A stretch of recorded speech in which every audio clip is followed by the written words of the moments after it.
What if we could fight chronic disease, not with a pill, but with a park? Can a simple walk through a meadow be a form of preventative medicine? Can we engineer our cities to make us healthier?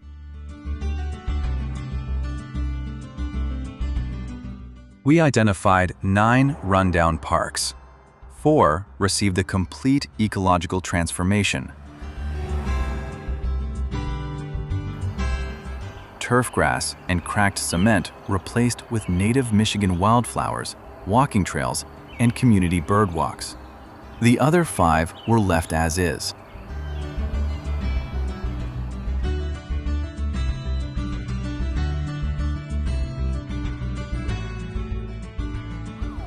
Residents wore accelerometers and GPS trackers, capturing every step they took and exactly where they took it.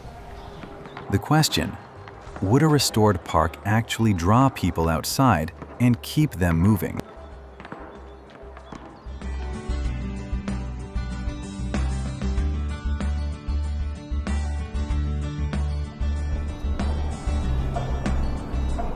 The early data is in, and it's already clear. A restored park is not a summer's worth of flowers. It's a generational investment.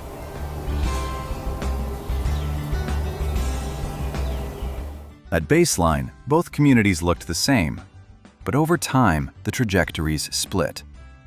On average, residents near restored parks gained nearly 30 more minutes of activity every single day.